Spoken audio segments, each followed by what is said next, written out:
Welcome to the LeaderCast podcast, a weekly deep dive into the stories that transformed our guests into leaders worth following. I'm your host, Joe Boyd. If you've been enjoying the podcast, thank you so much for being a listener. One simple thing you can do to help us out is give a review wherever you listen. Today's guest is Rory Vaden. He is the co-founder of Brand Builders Group, New York Times Best Selling Author, and has become, over the last couple of years, a friend of mine. You're going to love this, especially if you're a little bit like me and drift toward maybe just wanting to be a little more comfortable when you know there's something else you should be doing. Rory Vaden, what's up, man? Welcome to the LeaderCast podcast. Joe, it's good to be back with you, buddy. It's always great to chat, so I'm looking forward to this. There's two opposite things I love about doing this. Half the time, there are people I've never met, which is super fun. And then half the time, it's my friends. So I'm putting you in the latter category. So obviously, we've known each other just for a couple of years, but I've had some great conversations. And your wife and also your business partner, AJ, was on the podcast not long ago. We start with the best in any organization and then kind of work our way down. So I know that once people meet her, they're like much less interested in meeting me and hanging out. But what can I say? She's a powerhouse. So I'm proud of her. And she is actually our CEO at Brand Builders Group and our former business. So this is actually our sixth multi-7-figure business that we've started. And it will be our second 8-figure. We should cross 8 figures this year. So it'll be our second 8-figure business that we've done together. We've traded roles at times where I've been more like a CEO. In Brand Builders Group, she is the CEO and the CFO, and then I am like the true CMO. I do more of like the marketing and sales components of the business. But we got a great thing going, and we're loving it, man. So I'm so glad you had her. That's awesome. And you all, it takes probably a unique, special couple to be able to do life and business together. So congrats for figuring that out. Maybe we'll get into if that had any challenges or not as we go. Oh, it does. But it's awesome. So just for, I'm sure a lot of folks know of you already, but I want to go back and just hear your story some. But before that, could you tell us just a little bit about who you are, what you do these days, what Brand Builder Group's all about, kind of what you're up to? So, if you kind of ask, like, what does Rory Vaden study, right? I would say my lifetime study is the psychology of influence, which is, I would define that specifically as how to move people to action, including yourself. And, I kind of created a framework for this high level. We call it the 4 levels of influence. That level 1 influence, which was a lot of what my early work was about, is about influencing yourself. And so my first book, Take the Stairs, which, was kind of like my breakout book, whatever, hit the New York Times and all that, is really about the psychology of overcoming procrastination, building self-discipline. Then level 2 influence is influencing another person. A word for that would be sales. Yeah. And that was the business that we sold in 2018. That was our other 8-figure business, is how do you have conversations with people to move them to action, to get them to buy or whatever in a one-on-one environment. Level 3 influence is really like we'd call that leadership. It's influencing a team, influencing a group of people. Of course, the main theme for LeaderCast. And I did a TED Talk in 2015 that went viral called How to Multiply Time, and that was what my second book was based on. And a lot of that book is written specifically for leaders about how do you get exponential results with scarce, limited time. Yeah. And then level 4 influence, we would define that as influencing a community, like creating a worldwide movement. And that is personal branding. And that's what Brand Builders Group does. So we are a personal brand strategy firm, and we work with several, people who have influence, and people like Ed Milet, Lewis Howes, Eric Thomas, E.T. the hip hop preacher, Amy Porterfield, Jasmine Star, these people who have grown millions and millions of followers and have truly like global influence. And they're, inspiring communities and writing books and all that sort of stuff. But ultimately, it's just how do we get ourselves and others to take action? And that's me. Yeah. I love it, man. And I love your story. And we, on AJ's podcast, we talked about the company some. We'll talk about that at the end as well. So But I think a lot of people kind of fall into public speaking. Uh-huh. My path was that I want to be a preacher when I was a kid, so that was kind of built in. And now I spend a lot of time speaking outside of the church, but I learned it that way. But a lot of folks, I think, end up in positions of influence or kind of fall into it. Your story feels like someone that just like, okay, I'm going to do this. I'm going to figure Yeah. it out. So, what for those of us that don't know, take us back early on. What would you say? I love to frame it in the hero's journey story stuff because I'm a story nerd totally. But if we were starting the movie of your life early on, one of those early scenes as a kid, Yeah. what was little Rory like? What was he thinking about? What adventure fantasies was he having? Yeah. Well, if you were seeing the opening scene of my life, it would probably start in a trailer park in Boulder, Colorado. That's where I was born. And my mother was 22 years old, and I was her second child at 22. She had her first child at 17, got divorced from his dad, had me, was married to my biological father for 6 months. So when I was 6 months old, they got divorced and he left and we never saw him again. And so there were my mom, my half brother, who is really my brother. We grew up together, and her, and we were living in a trailer park in Boulder, Colorado. And we would not have much, right? But what you would see is my mom saying, "You can do anything." Uh, you know, we had a lot of love. We've always had a really big faith, but like, she basically said, "You can do anything in the world, but you're gonna have to figure it out yourself because I don't know how to do it."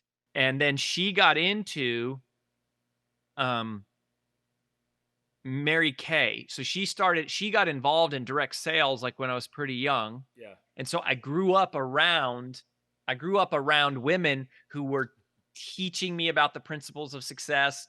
Uh, they were also teaching me about makeup, so I know a lot about makeup, more than I do about, like, cars and fixing stuff, Yeah. for sure.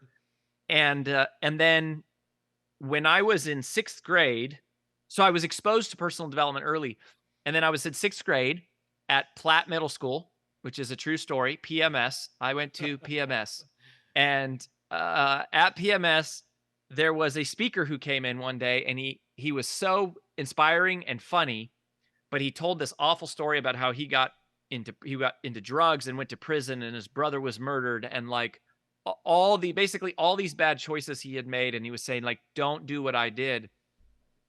And I thought to myself, I remember having this thought going, I wonder what somebody's life would look like if it was the opposite of this guy. Instead of somebody saying, I made every bad choice, and looking back on my life, I made all the wrong choices. What if you made all the right choices from the time that you were very young? Like, what would that look like? And so, in I think in my mind, my life almost became an experiment of trying to go, what if I did the things I was told to do, even if I didn't want to do them?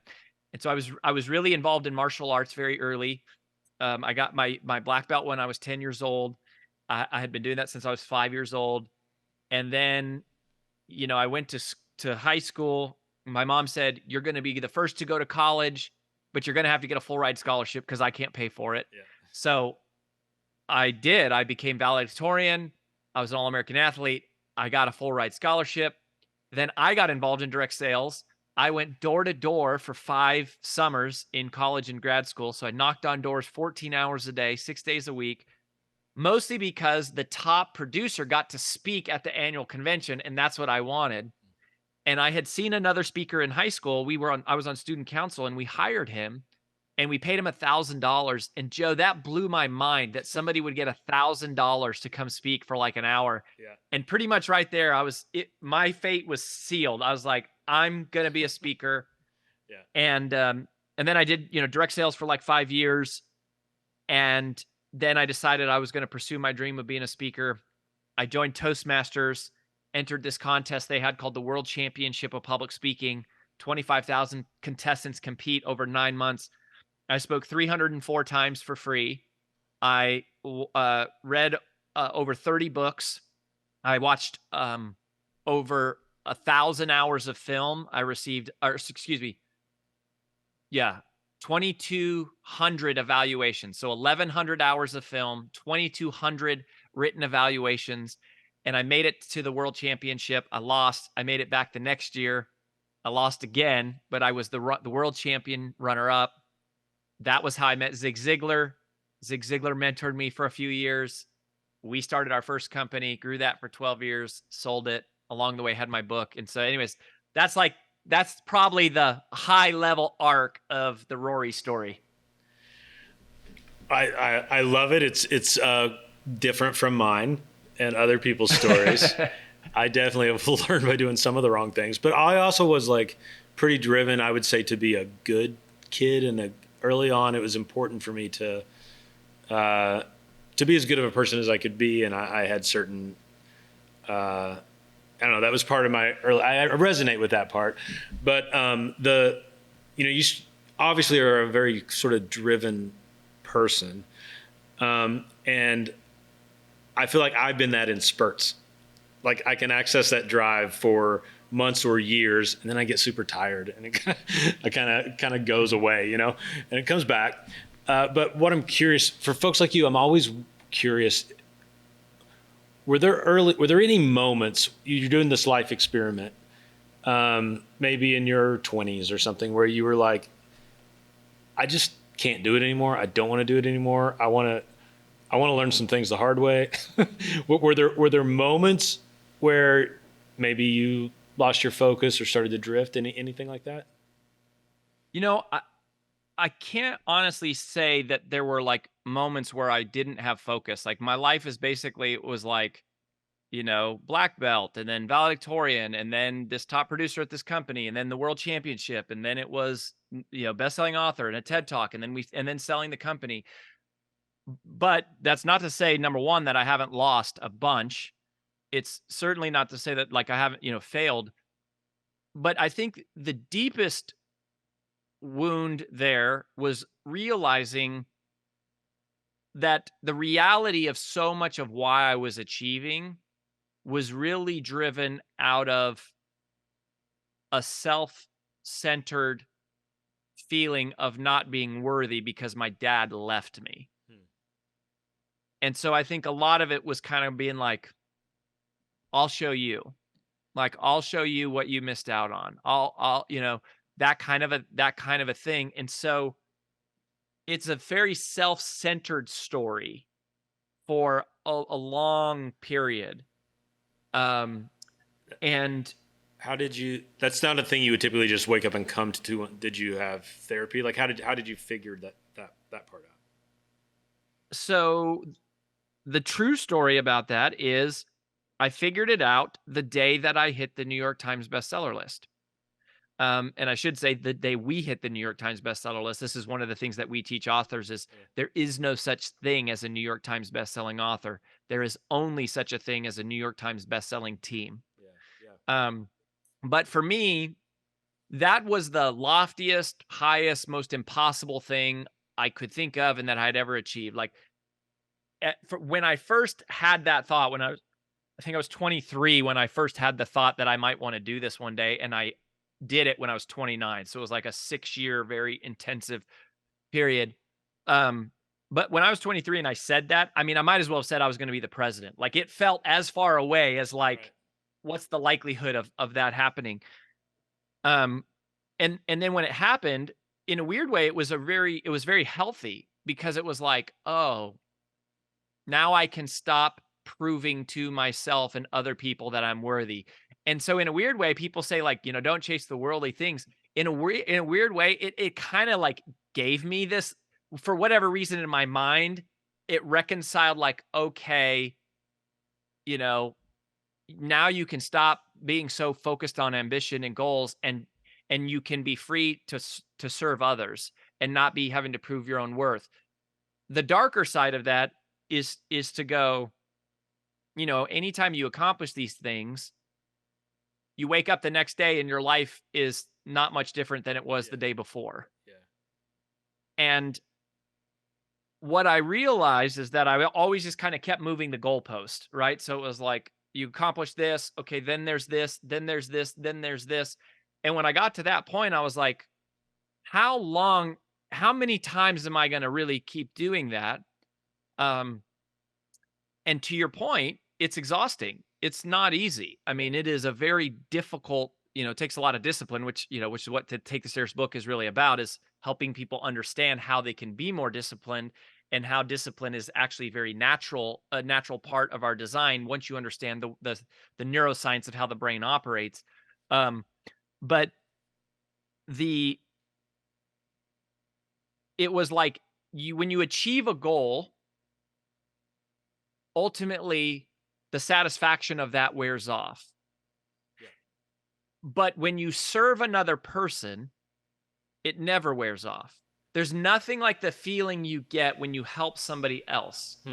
Yeah. And this is where I think the intersection is with like leadership, is going, okay, uh, as an achiever, when I am achieving, there are wins and there are losses.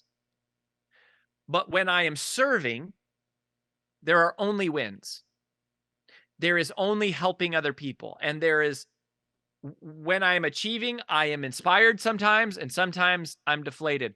But when I am serving, I'm always needed. I'm always on fire. And so it's the difference between living in a self-centered state versus a service-centered state.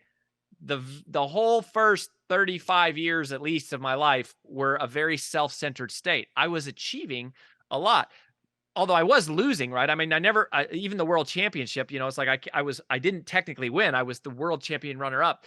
That maybe sounds like winning in some ways, but to me, it was a big fat loss. But going, when you serve people, you never run out, and you never run out of purpose, right? You never run out of hope, because you're needed. Our lives have meaning in the context of other people. As a self-centered performer, I'm achieving, and you're achieving, you're racking up trophies and pay raises and titles and possessions and whatever. And it matters zero to anybody else. Yeah. As you're serving and as you're contributing, as you're helping, as you're supporting, like, now you have purpose. People care tremendously about you, and they depend on you. They rely on you. And I think that's where people miss, is that, oh, the purpose that I'm seeking for my life is not about achieving another level of status. The actual feeling that I'm seeking is available to me at any moment as I operate in the service of others. People are dependent on me. It creates this interconnectedness between me and other people, and that adds value, adds purpose to my life, and gives value to what I'm doing. And it never runs tired. It never gets exhausted. I never get tired of seeing other people succeed. I mean, this happened recently. Just, this is a Brand Builders Group story. We just had our 14th client hit the New York Times or the Wall Street Journal bestseller list. It's so much more exciting to me to help somebody else do that for the first time than for me to do it. And that's true for any leader, right? And I think that's the difference. That's what makes a leader. What to me makes a leader is the moment the switch in your brain flips from self-centered achiever to service-centered supporter. And that took me a long time to get to. Yeah. Yeah. The sages of the world would say, because you did it the hard way, which is by succeeding. You know what I mean? Because I think that, yeah. You need some measure of, and I know you said you felt those failures, but, there's themes that come up with this podcast, probably annoyingly so by the people that listen, just because it's my story. But Father Richard Rohr was hugely impactful for me, and I interviewed him. He's on the LeaderCast platform here.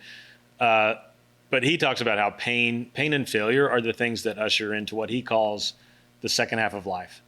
And that's where you become more focused on others. And that's what I hear you saying. And sometimes, it takes longer for some folks if they've had some relative success. It takes a little longer to get there sometimes. Did you see the Michael Jordan documentary? a couple years ago.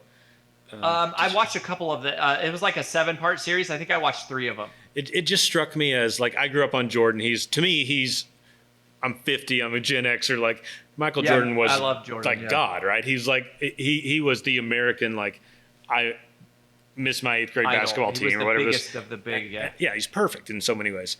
But then there was a weird sadness in the documentary to me, and I don't know him, so Michael, reach out. We can become buddies and talk through it. You know. Yeah. So I don't want to judge. We know you're listening to this, so just like hit us up on Insta, and we can be friends. Right. I don't want to judge him unfairly, but like seeing him in his however old he is now, older than me, like and seeing how to this day he's still so competitive and has to win and has that chip on his shoulder watching videos of him.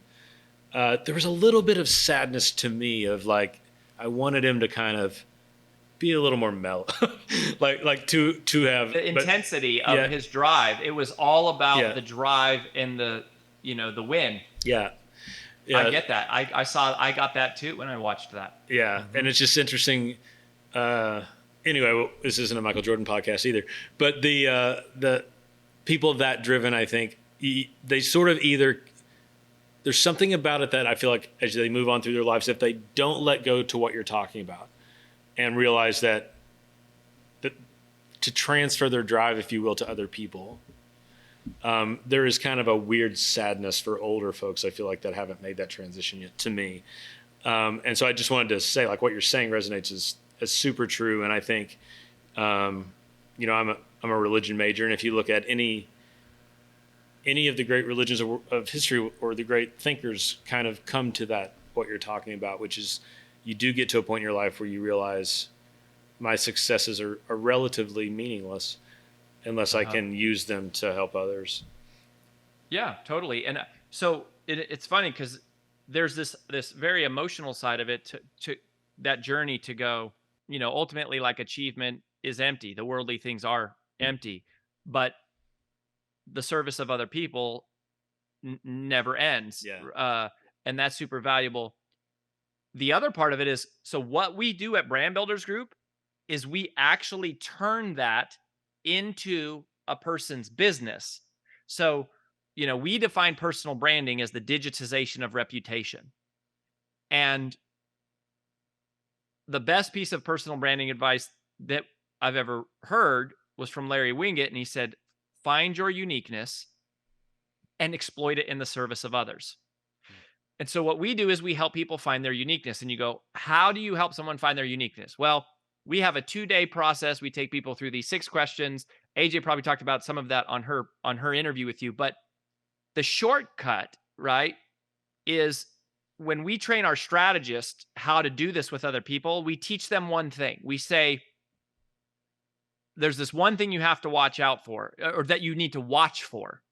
And if you understand this principle, it actually becomes pretty obvious pretty quickly what someone's uniqueness. And it is realizing that you are always most powerfully positioned to serve the person you once were. You're most powerfully positioned to serve the person you once were. So when we're helping someone construct their personal brand as a business and to digitize and monetize their reputation, and we go, okay, what is their uniqueness? What separates them from everybody else? What we're basically doing is we're going almost in the way a counselor would into their past, and we're looking at where was their heart broken? Where did they fail? Where did they struggle? What obstacle have you overcome? What challenge have you conquered? What setback have you survived? Therein lies the uniqueness of an individual that we are then going to codify and market and push to the world as a messenger. But even if somebody had zero concern for ever turning their personal brand and their reputation and their personal expertise into a commercial endeavor, that is the same process by which you can find purpose in your life, is to go, oh, I'm most powerfully positioned to serve the person I once was. And so for us, while it is a commercial endeavor, it is deeper than that. It's a spiritual endeavor. And we believe that what breaks your heart for a reason, and that it speaks to God's divine design of your humanity. It also creates an explanation for your suffering to go, maybe the reason why I went through what I went through, maybe the reason it was so difficult actually had nothing to do with me.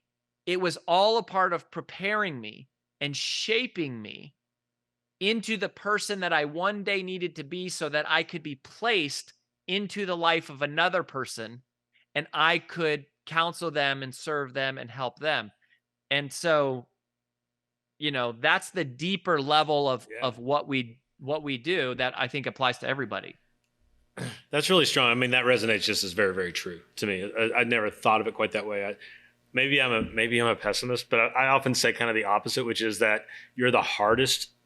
You're kind of irrationally hard on people that remind you of an earlier version of yourself that you don't like, which is maybe a little bit of the same truth, but because Yeah.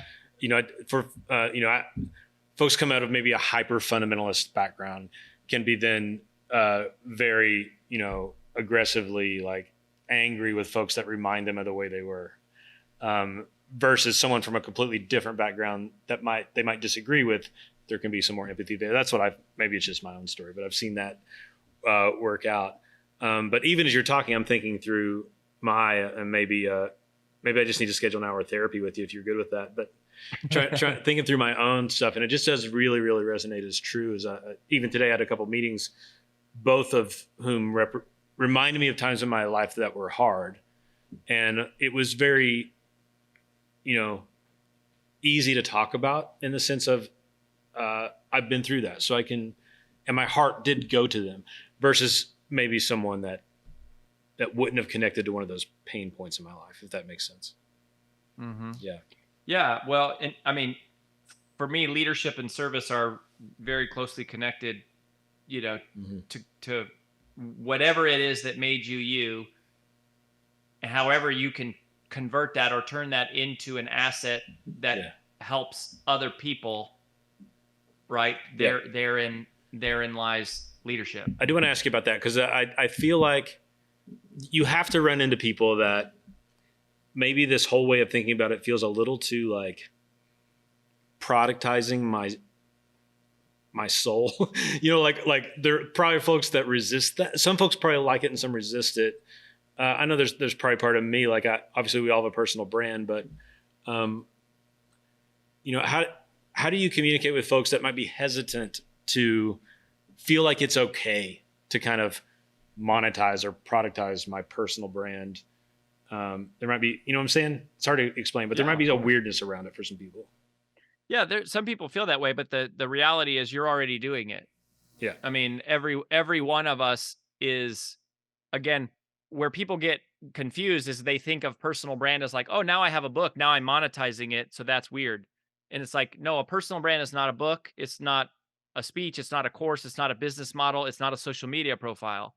It is simply the digitization of your reputation. You're already using your reputation to get jobs, to get invited to social events, to sell your services or your widgets, or to recruit people on your team. There's no separation. It's impossible to separate who you are, like in terms of like that being an asset and a part of what you do every day. Yeah. So and we actually think of it as going out of your obligation to serve also becomes often the obligation to finance it, because there's somebody out there right now who is searching and seeking and possibly on their hands and knees praying for answers to questions that like the back of your hand. Yeah. I mean, you could show up and boom, right? I mean, I was that person going, how do you become a New York Times bestselling author? How do you get invited to speak on the world's biggest stages? Like, it was my all-consuming focus for 15 years. If that person had met me, I could have like told him in a couple hours, here's everything you need to do. Like, exactly. Right. So that is true about all of us. There is somebody going through struggling. and going, my ability to reach them, you know, matters. Like the the and I think very often the my ability to reach those people is enhanced or optimized by my ability to reach more people in general. And it takes money to be able to finance those things. The other thing is, just like the data proves this, we did a national research study, called Trends in Personal Branding, that shows that people are more likely to spend more money. Like, not some people, like a bunch of people, like 63% of Americans, I believe, is from the study, say they're more likely to buy from a company when they trust the personal, or they know the personal brand of the founder of the company. Yeah. So it's intrinsic. Um, but I think people that have that often would have, like, probably some deeper fundamental issue with just like making money in general. Like, money is wrong, or some of these things get Or maybe there's rooted. knowing you all, I would assume being your authentic self is a huge part of it. Because there's Yeah. probably some folks that feel like personal brand, like it might be like playing a character or like spinning, and that Totally. sounds exhausting. And that's because some people do that, yeah, right? Some yeah. of what you see is, you go, well, that person doesn't seem legitimate, and maybe they're making money, and you go, I don't want to have anything to do with that. Well, neither do we. I mean, Right. all right, like we serve mission driven messengers. And the other thing is, I would say those people typically burn out, or they typically start making bad decisions. Like, their life blows up some Yeah. point. Like, Yeah. if when you're faking it or you're keeping a secret, it's like eventually it explodes. One of the things that we talk about in the Take the Stairs book way back in the day, my very first book, is that procrastination and indulgence are really just creditors that charge you interest. Hmm. Anytime you're being fake, anytime you're hiding something, or you're doing something negative, even if it feels good in the short term, it's really just a creditor that's charging you interest. Those things eventually catch up with you and they explode, right? And they show up as poor choices, or going bankrupt, or broken relationships, or missed opportunities, or just wearing on your physical health. And that's why, the one of the 7 principles in Take the Stairs, it's called the paradox principle, says that easy short-term choices lead to difficult long-term consequences. Meanwhile, difficult short-term choices lead to easy long-term consequences. Yes. So the great paradox is, what we all think feels good in the short term, or whatever makes money in the short term, or whatever the temptation is in the short term, is actually the vehicle to the more difficult life, to the unhappy place, to the stress, to the breakdown. And inversely, the things that seem hard, like, putting in the work, studying, investing in yourself, working out when you don't feel like it, saving money when you want to buy something on credit but you can't afford it. Like, those are the vehicles to the easier life. And so I think that's just a perspective that, I think a lot of successful people, if I had to say what's the one common thing that I think, like, every successful person has in common, it's that they think long term. Yeah. They are not making decisions on short term. They're leveraging long term vision to endure short term sacrifices. They're working towards something. That's real. I mean, you sent me your book last year. I don't know if you remember. I read it like in one day, which I have done before, but is not typical of me.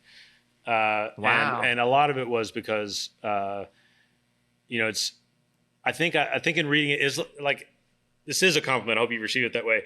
It's one of those books you read and you're like, I think I knew that.